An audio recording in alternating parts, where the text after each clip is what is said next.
All right. Good morning, everyone. I want to welcome you to our second day of sessions. I am pleased to welcome Stephanie Dawson with us this morning. Our session this morning is breaking it down, the role of the line producer. Let me give you a little background on Stephanie. Stephanie is a producer, line producer, and production manager of narrative, short film or short form, new media, scripted, and reality television. Her credits include House Hunters International and American Doers. She's a founding member of Women Independent Producers and serves as a co-chair for the Producers Guild, the PGA East Green Communities. It's my pleasure to welcome Stephanie Dawson to our webinars. Thank you, Paul, for that introduction, and welcome to those of you who are participating. I hope you can see me. This is a makeshift forum. I'm actually based in Brooklyn, New York, but I'm broadcasting to you from Orlando, Florida right now. You can probably understand why, because the weather in the Northeast is getting pretty snowy and stormy.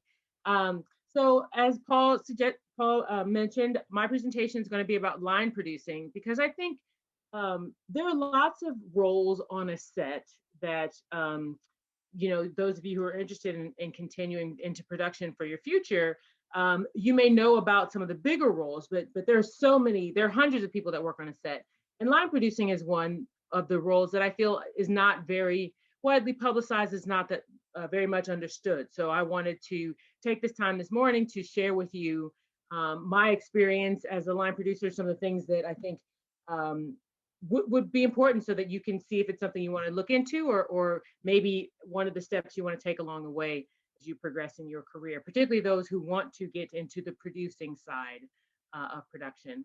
So as Paul said, I work as a line producer, production manager, and producer for a variety of kinds of content. This presentation is geared more toward narrative form, so those scripted content, television shows, feature films, even short films, things that are scripted generally. But I will touch on briefly unscripted, that is documentary, reality, television, kinds of things, because line producers work in all facets of production. However, my experience has mainly been in narrative, so I'm going to focus on narrative. So I'm going to share my screen here. Oh, the other thing I wanted to say, if you have questions, and I think Paul may have just put it into the chat, please put your questions in the Q&A box, and I'm happy to answer all questions at the end, but please put your questions in the Q&A. So as I said, breaking it down, the role of a line producer. As I mentioned earlier, there are so many different roles on a set. I really like this slide. It's from a book on script supervising. So the bubbles really refer to how each of these particular jobs on a set think about continuity, and how what they're doing, what their particular actions, how they fold into the continuity of a particular scene. But I like this slide because it shows you some of so many people on a set, and this is not everybody, but I'll just direct your attention to the bottom center, the director. That's a role that a lot of people know about. Just across from the director is a producer, again, another role that many people know about. But then, as you can see, there's a camera person, there's an operator. The camera team has so many people. There's the first assistant camera, the dolly grip. The second assistant camera person is holding the slate there. So just so many different roles. And these are just the roles on a set. So I just wanted to just let you know that whatever you want to participate in terms of production in your future, there's so many roles that you can be a part of. There are different kinds of producers. One of the biggest questions I often get is, what does a producer do? And that's a broad question that I could spend a whole session explaining that, but I'm just going to focus on the various types of producers that you may hear about. So the executive producer is a name that is a title that you'll hear in just about all facets of production, mainly in feature films, documentaries, television shows, and things of that nature.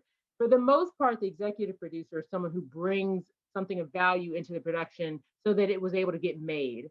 A lot of times in a television, the executive producer is actually the creator of the show. They wrote the script. They're a lot of times they're the showrunner. So what they're bringing is their own expertise. They're bringing the story. They're bringing the content and their expertise as a showrunner to make the production happen. In feature films, a lot of times they were key in getting financing, or they brought some sort of talent on board. The producer, the director, the screenwriter. They brought someone on board that really brought enough value to the production to get it made, to get it greenlit, as we say. The producer with no qualifiers is generally the team, the person or the team who is instrumental in getting the project done. And so that's why it's such an amorphous position, is because it can involve getting, like if there's a book series, like the Harry Potter series, someone decided that Harry Potter should become a feature film series. So they bought the rights to the book series. And so that person then had to hire a screenwriter. They had to hire directors for the production. They had to decide, they probably had a large contribution in who was selected as the actors for the series, because those people are going to have to be in every film moving forward. They also probably decided to split that last movie into 2 movies. These are big conversations that are had to basically figure out how you're going to execute the production. But some producers are hired as we call producer for hire. Maybe the director is already on board, maybe they already have a screenwriter, and the producer is there to get all the other elements together, the crew, the locations, all those things. They oversee that entire production. An associate producer a lot of times is someone who has a key role in the production, but is not necessarily over everything. So sometimes casting directors get an associate producer credit. People who have a key role, but it's not necessarily the same as the producer who's over everything. A co-producer is usually someone in charge of a vertical, like post-production. Sometimes someone takes a co-producer credit because they handle all of post-production. Sometimes your unit production manager also gets a co-producer credit because they handled all of production, but it's a vertical level of production. Line producers, what we're going to talk about today, but mainly the person who breaks down the script into the schedule and then creates a budget for that script and then manages the production as we move forward. Story producer and post producer are a lot of very related. A story producer most oftentimes is someone who, for instance, in like reality television or in documentary, who after a lot of the footage is shot, will take all those disparate units. They'll take the shot footage, they'll take the animation, they'll take the text, they'll take the archival, they'll take a lot of those different elements together, and they'll basically create a like a story. They'll basically put all those elements together in sequential order, working with the writers, working with the director to see how all those elements will create the final story. And then post producer, again, someone who's managing editing, colorist, special effects, all those kind of elements in post, the composition and music. Like they're going to handle a big section of the project, but only once the production is mainly shot. So as I was saying before, what's a line producer? A line producer usually runs the nuts and bolts of the film shoot. They're usually hired before we shoot anything to create a budget and schedule for the production. And then once we are going to move into production, they manage the budget, hire the department heads, and then make sure things are running smoothly during production. Why is it called a line producer? There's a couple different reasons for that. I have here on this slide, the left side is the top sheet of a budget. And on the budget, you'd see along the left side where all the numbers, it says account number. Those are line items. Every element of a budget, which corresponds to every element of a production, is given a line item number. So the line producer manages those line items. And so that is one reason why we call a line producer. There's also, you may have heard terminology above the line or below the line. Above the line are generally those creative positions that that are involved in the production. So writer, producer, director, those folks are above the line. And then below the line are usually the crafts people, the camera folks, the gaffers, the grips, those individuals who are contributing into the production by doing a specific job. Those are below the line. And so line producer tends to handle those entities. So that's why we call them the line producer. Here again, this slide shows again so many different positions that you can have if you work on a production. But I wanted to highlight on the right side here under production, co-producer and then line producer. So you can see where the line producer sits in the hierarchy of a production. Generally, you have your executive producers, your producer, and then the director is their own entity, and they're really managing a lot of other departments. And then the line producer is under the production wing, and they're managing a lot of these departments. Honestly, the line producer does manage a lot of these other elements as well that are under director. The director basically gives them the parameters that they are going to be looking for, tells the production designer what kinds of, what kind of look we're going for. They drive the creative. But when it comes down to financing, like what their budget's going to be, crewing up, how many people they're going to have on their team, all those things, they're going to get that actually from the line producers and the unit production manager. So I just wanted to show that line producing is a pretty high level position. It can be a landing spot. People can be line producers for the rest of their career, or some continue on and become producers. Some can be executive producers. I mean, you really can run the gamut. But I just wanted to show you where a line producer fits in the hierarchy of a production set. Many of you may already know there are 5 stages of production: development, which is generally when the script and screenplay are developed. If it's a reality show, it's when you're finding the cast and characters and deciding, like, if you want to do swamp people, you go to Louisiana, you interview various people, you figure out what story you want to tell, you record them, do some interviews, you create a pitch deck. That's all during development. On the scripted side, maybe you have a book, maybe you have an original idea, you develop the script. A lot of that can happen either on spec, meaning a screenwriter's doing it on their own, or if it's like producers has secured that money and secured that production, they hired the writer and such to write the script. Pre-production happens once we've decided to move forward. We have greenlit the production. That means we found financing partners, we found a studio, we found someone, high net worth individual, someone who's willing to give the money required to get this production going. So pre-production is when we're pulling together all those elements that we need to pull together in order to do principal photography. So it's its own time period in production where we're casting, we're finding locations, we're building the crew, we're building the sets, like all of those things that will be required before you turn the camera on. Production, also known as principal photography, is the main element of filming. Most of the behind the scenes videos and things that you see are of principal photography. You've got your main actors involved, you've got all of the departments, the sets are built, they're on set, they're on a stage or on location, and they are actually filming.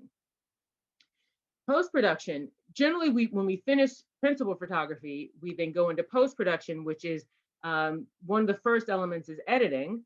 So we take all of that tape that was tape, film, cards, that were shot over the course of principal photography, and we bring it into an editing system and we string the scenes out. We you pick which shots you want to take and all those things. But then there are also other elements like the as I said, the color correction, sound design, voiceover, Foley, so like the sound effects, the music composition, deciding if you're going to have songs, what songs go in, all those elements, the titles, graphics, all that stuff is post-production. And then marketing and distribution are your, goes to the movie theater or goes to a streaming service. And the marketing are all the trailers and all of the tie-ins. Is this going to be is McDonald's going to have a toy along with the promotion of the film? So marketing distribution is that final stage, and distribution can go on for a while because we have different what they call windows when your production goes from the theater, then it goes to a streaming service, or like what we used to call pay-per-view. Then it could go on ad supported, so like regular television kind of service. That's an ever evolving way, but it's basically how you consume the content. So during the development stage, the line producer is going to break down the screenplay. We call it a breakdown because I'm going to look at a script and it's going to say interior house day. It's going to say Jane and Joe walk in the home and they bring all their groceries and put them into the kitchen. So I take that and I say, okay, how many locations is in this script? I literally go through the entire script and mark it up. How many locations are there? How many cast members are there? So characters rather. What's the time period? Is it right now? Is it current day? Is it in the future? Is it some kind of other world we have to create? Is it in the past? Are we recreating something? Are there other elements? Like, are there animals? Are there children? Are there visual effects that need to be employed to tell this story? And that's mainly for a scripted project. But for an unscripted project, like Swamp, if you take the Swamp People example, how many locations do I need for a reality show? Okay, well, am I going to see them in their personal homes? Okay, if I see them in their personal homes, okay, great. Am I going to see them prepare in their workshop or in their place where they keep their boats, or am I going to see them go get bait? So am I going to follow them to the store? I'm obviously going to have to go to the water because they do most of their work in the woods and on water. So depending on how many locations we need to travel to in order to tell the story, that's even for reality shows, we do a breakdown and we kind of list those things out. How many characters for reality? It's how many people we're going to see on screen. Are we going to go into their family life? Are we just going to stay on them? So those kinds of questions need to be decided, and that goes into the schedule and the budget. Then we develop a schedule. So once I know how many locations, the characters, the time period, and all those elements, I will put together a schedule that estimates how many days I think it's going to take to film this particular thing. Again, I'm gearing this toward narrative, and narrative is more straightforward because there is a script that I'm following. But if it's a reality show, if it's commercial, it's a documentary, I still need to figure out how many days it's going to take me to film all of the people involved in that I'm trying to tell the story. I also need to know how much time each department needs to prepare before we start filming, and then also how much time we need after they wrap. So if I'm doing a feature film and we're going to shoot on a stage, I'm going to have to find the stage. I'm going to have the production designer design, and they work with their team to build the sets. We've got painters, we've got craftspeople, we've got people who shop and buy furniture and fixtures and things and get them all inside. So there's a lot of pieces and parts that I'll be required to understand, or if I don't already understand, to call up, look in my Rolodex, call up people who know how to do this particular work and will give me advice. They'll instruct me. If I need to build a set with water, these are how many days I need. If I'm going to build a set that's a spaceship, these are how many days I need. So I need to figure out how much time each department's going to prepare, because that's going to affect my schedule and my budget. And then based on that, I build a budget. How much is it going to cost? The producer always wants to know, how much is it costing me? So this slide is illustrating that example of a script. On the left side, I have a script, and this particular these two pictures are taken from a screen. Sorry, this is a scheduling software. So this is one of their ways that they teach you how to break down your script and then put the inputs into the software. So on the left side, we see interior high school hallway day, a completely deserted staircase, a sign reads, "Be cool, you're on camera." And you'll see numbers. The one in a circle means that's scene 1, and you'll see scene 2, scene 3 as we go down the page. On the kind of middle of the page, the 2/8 is 2/8 of the page. This is something that's a legacy that we took from back in the days of in the early days of filmmaking, we divide the length of a scene by eighths of a page.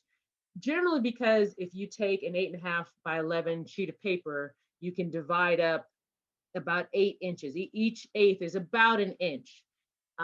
We do that because we needed some measure of some unit of measure for a scene, and you don't always it doesn't always correlate to an exact element, but generally 1 page of a screenplay equates to 1 page of screen time of your final feature film. Varies if you've got a chase scene or if you've got things that are high action or things of that nature, but generally 1 page of a script correlates to about 1 minute of screen time. So you'll see we divide scenes up by eighths of a page. On the right side, this is more what I do. So I take that script and I mark it all up. I highlight all of the characters in red. So you'll see Mark 17, Franny 17 later on in the page. We circle, there is a great book by John S. Singleton about how to break down your budget and your schedule, how to break down your script in order to build your schedule. And he has highlighted like bell rings is a sound, so we circle sounds. So there's a everyone, you can choose whatever way you want to do it, but John S. Singleton created a format that we highlight things in colors and with circles and dashes and underlines so that we have our breakdown. So I go through the script and I do this level of breakdown. Then I import it into a software, generally like Movie Magic Scheduling, which is right now is one of the biggest programs, but you can do this in Excel if you so choose, or Google Sheets. You can do this as well. So we create columns for scene number, interior, exterior, location. The numbers 1, 6, those are the numbers of the cast. You'll hear people talk about them. They're number 1 on the call sheet. They're number 2 on the call sheet. The call sheet is the document that tells us every day what we're doing each day. And I think for brevity and also so that if the call sheet ever got lost, we try not to put the actors' names on everything, because if it got lost or someone inadvertently picked it up, then we know who's in the cast, and we'd have more of a security issue than we already do. So we have the numbers there for their cast, and it's just based on the people who are like generally the star of the film is going to be number 1, some of the co-stars are number 2, and so on. This also has an estimated time. This is how long someone has, either the line producer or maybe even the first assistant director has decided how long it's going to take to shoot that scene, 4 hours, 5 hours, etc. So I take all those inputs and I do like a logic puzzle. I have seen a scene that involves actor 1, actor 2, they're in location 1, but I have different availability for my actors. I have different availability for the locations.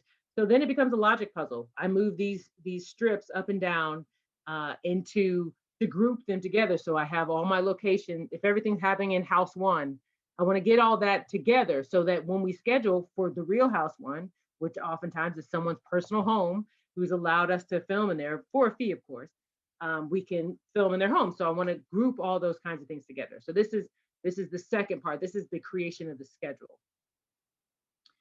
And so you can see here, basically this is showing how that breakdown from the script page correlates to an actual line in my schedule.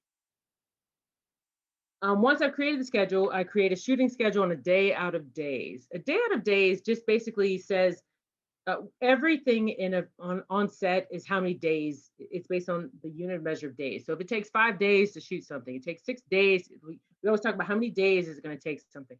So if I have a 5-day shoot, I also need to know what elements need to be in place on each day of shooting. So the day out of days lets me know that of my 5 days, on day 1 and 2, I need to have the actor Mark and the actor Franny.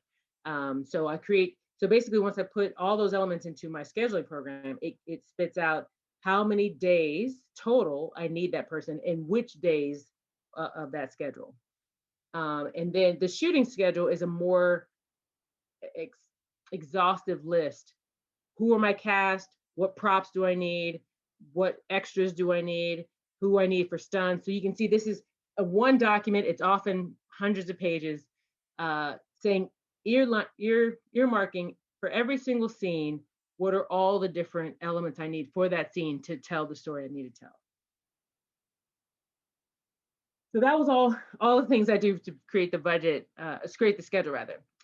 In pre-production, we set up the company, finalize the schedule and budget because we created a schedule that we thought would work out, but ultimately we need we need to know when house one is available. We need to know when actor one is available. So I create an initial schedule, and then once we get greenlit, we basically take in the specifics. Like now we know which actor is going to play that role. We need to adjust based on their availability as such. We also finalized the budget. We estimated how many things will cost, and now we actually are paying for those things, so we can adjust the budget as necessary. We hire the crew, again, secure those locations. Are we going to be on a stage? Are we going to be in a set? And then we actually physically pick up our equipment. We set it up, we test it, we make sure that everything's working. One thing I didn't really note, actually, that I should have probably noted is once I have my schedule and I know the elements that I need for each day, that's what helps me build the budget. We have unions primarily in feature film. And if we're working on non-union production, we create like a rate chart.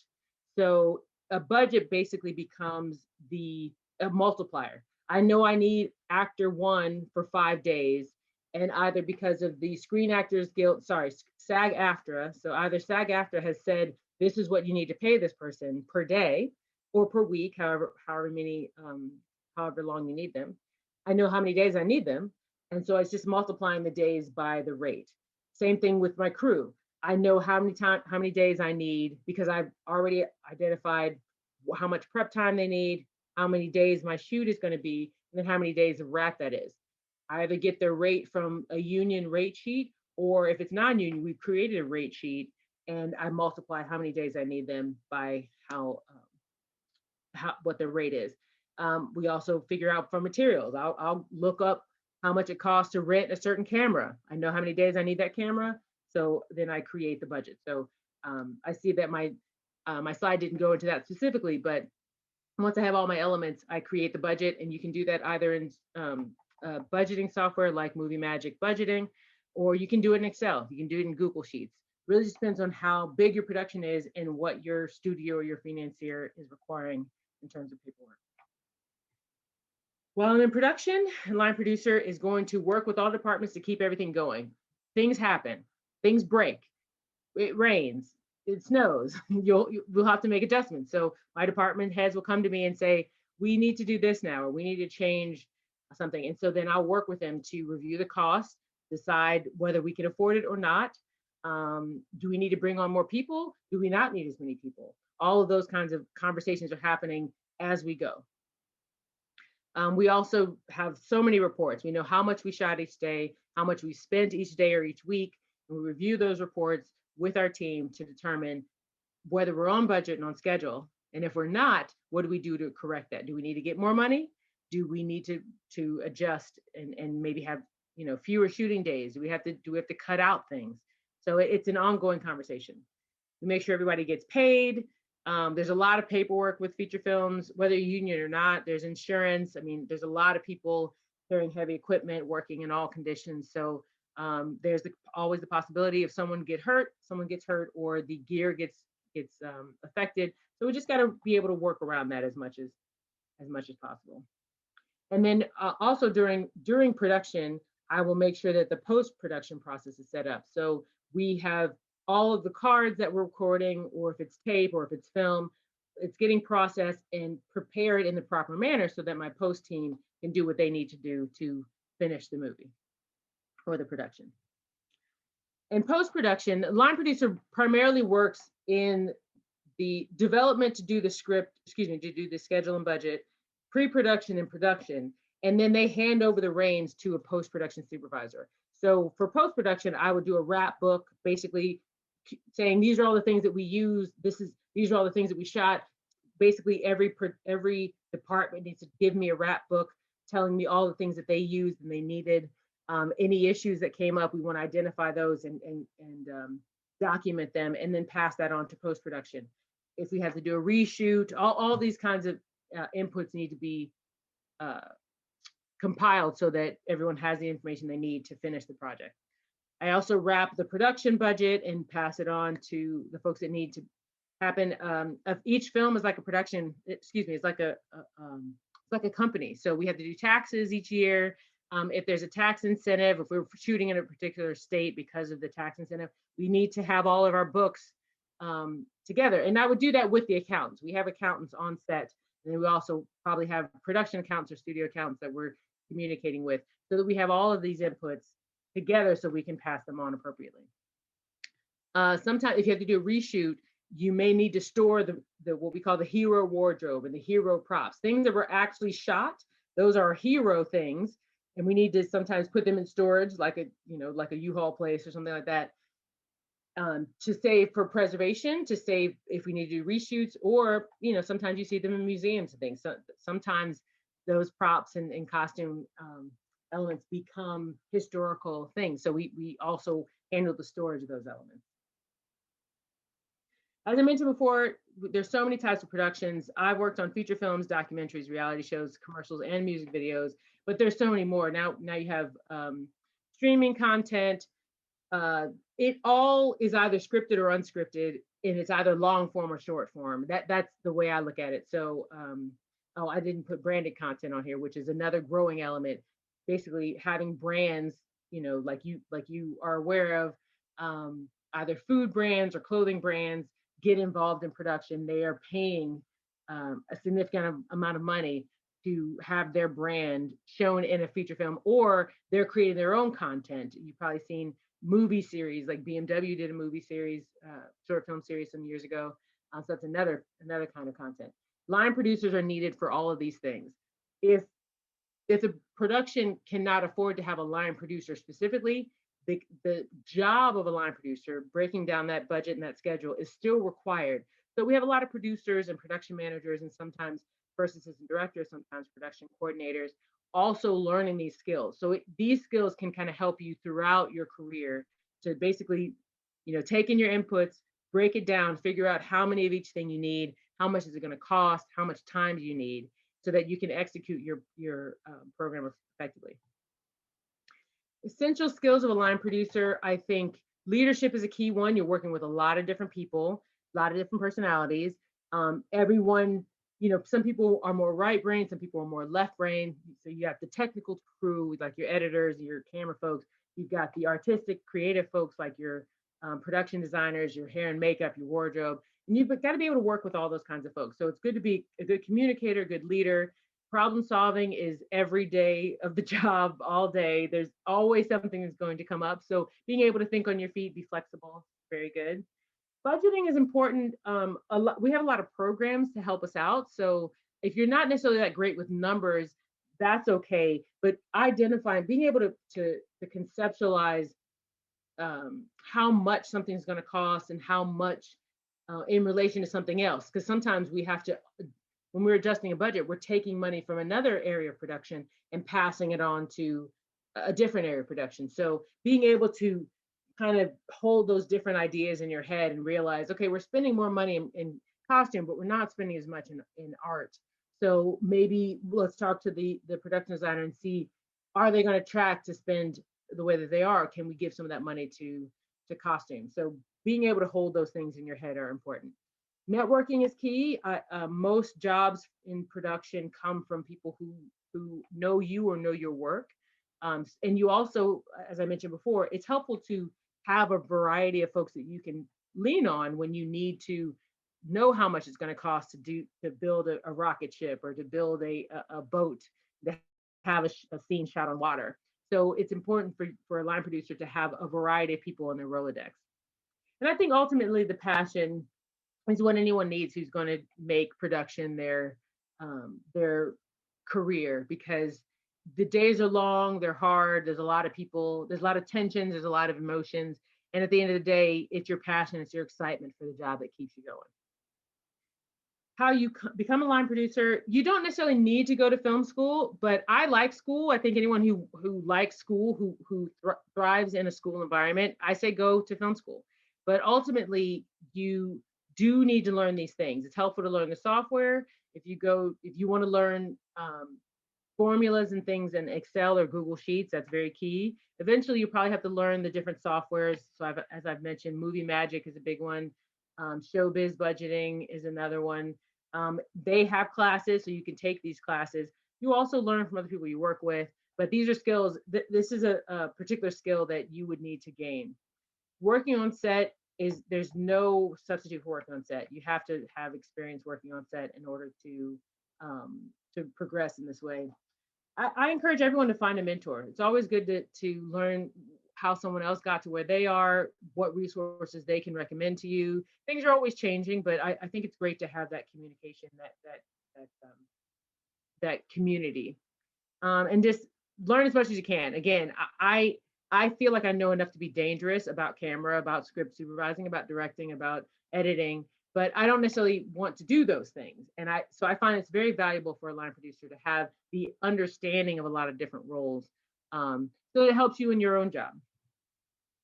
The path to line producing, there's generally, line producers are under the production path. So a lot of times people, like, you can either go under a craft path, like art department, so you're designing sets, building sets. There's costume, where you're designing and shopping to find the costumes.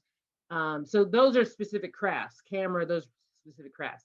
Directing, and those areas are not the production level. The production level, as I've had here, production assistant.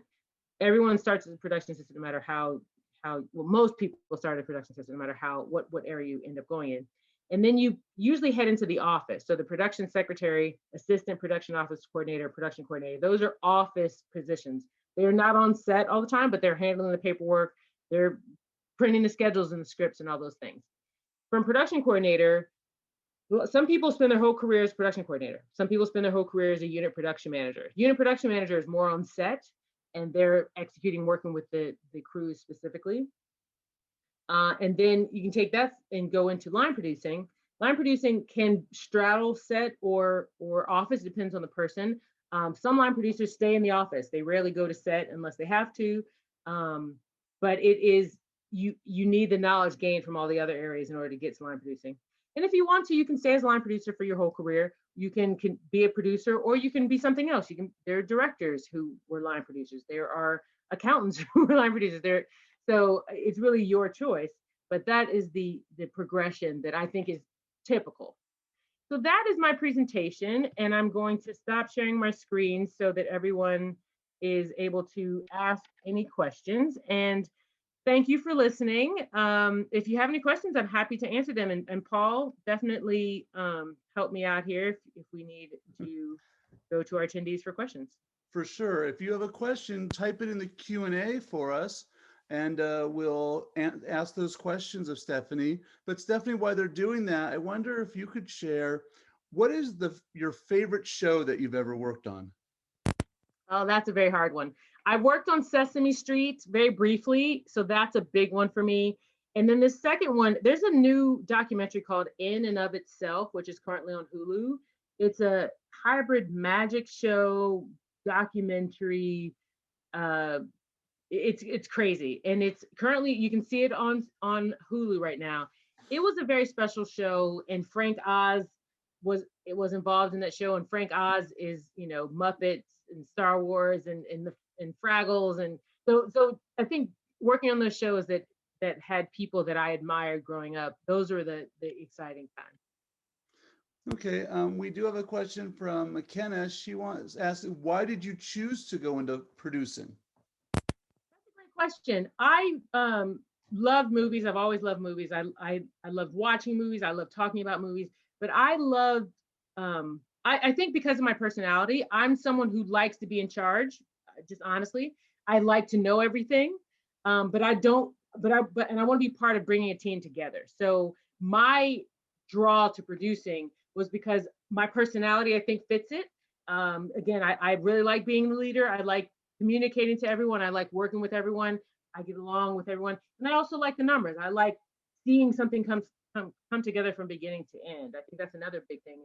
As a line producer, I'm involved from the start to the finish. As a producer, I'm involved from before the start all the way through the end, and it stays with you. So I think all those things together lead me toward producing as opposed to directing, which you know, sometimes you're done once, sometimes you're hired after the script is written. Sometimes you leave right after it's edited. Like those kinds of roles are more limited. You can be more involved. You see producers, excuse me, you see directors serving as producers as well. But those are the those are the things that really drew me to producing. What advice would you give students who are interested in producing? Great question. I would give anyone who's interested in producing, I would, so many things. Similar to directing, I would find out what kinds of films you like, what kinds of projects you like. If it's reality, if it's commercials, if it's music videos, find out what kinds of things you like, and then find out who produced them. Research those producers, watch everything that they've done, and start to study them, read articles about them. I think that's an initial thing. Figure out for yourself whether film school works for you, if it's something you want to pursue. If not, or in addition, look at different sites like Mandy.com. You can look in LinkedIn. You can look in Variety. That read the trades like Variety, The Hollywood Reporter, um, uh, Deadline. Read those magazines and find productions in your area and volunteer for them. Start working on a set. Find out who the producer is and try to shadow them or meet with them. If you're in Los Angeles, you know, call up a production company and ask if you can do an informational interview with the producers. Get as exposed as you can, either on your own or by reaching out to other people to film and filmmaking and to producers specifically. That's great. Any other questions for us today? No, let's see. I'm waiting to see if there's any more, but I don't see any more coming in. I appreciate I it. thought that was an amazing presentation, Stephanie. I loved listening to all of it myself. I love the graphic you put up of all the people involved in what it takes to put on a production, how many people. That's just huge amounts of people. How do you keep track of all of them? Yeah, it's a great question. I mean, I like to look at it similar to as a line producer. Every department, every person belongs in a department. So it depends on what your production is. Sometimes you don't need every department. If I'm filming a reality show about, I'm trying to think of a good example. But if I'm filming a reality show and we're in a set that's already existing, sometimes I don't need the production designer, but I do need a props person. So it's really, I look at it by department. And then once I've broken down by department, then I know the elements within. Also, it's about that networking. I don't need to know everything that the costume designer knows, but I need to know costume designers so that they can tell me what they need. They can tell me who are all the people involved in their team, and then we can kind of work that out together. So yeah, it's a combination of things, and I think that's another reason why I really like it, because no 2 days are the same, and there's so many different opportunities to meet people and to learn about what they do and how what they do contributes to the overall production. Another question that just came in said, are there a large number of female line producers, or are there very few? Question. There are, in film is a generally male dominated film. So mostly there are male line producers, but of all of the crafts, all of the roles within production, there is a higher number of female line producers. So I'd say there's probably like 30-40% female line producers. And it's very favorable for women to go into line producing.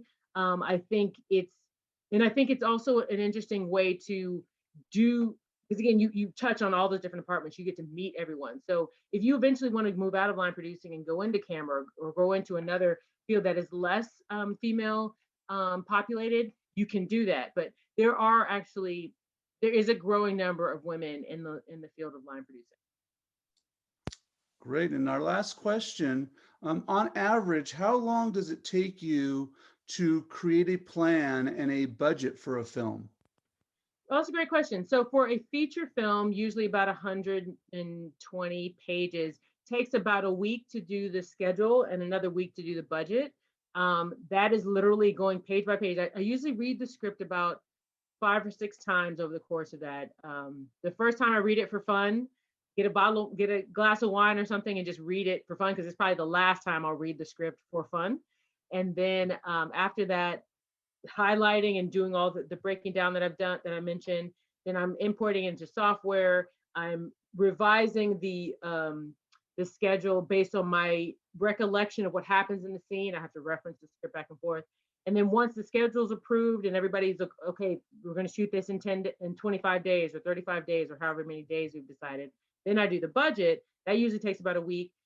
Again, a lot of times the departments are the same. So you always have camera, you always have sound, mostly always. It's very rare that you have a soundless or cameraless film. So you have the elements, but it's like based on the scene, what's called for in the scene, how many days do they need for prep and wrap, how many people you need. So all those kinds of conversations. I'm on the phone talking to folks, calling rental houses. So it takes about a week to do that. And all that has to be approved. So if I have to do edits and updates, that may extend the time period, but generally it takes about 2 weeks to do that initial budget and schedule. All Good luck with your careers. It was fun today.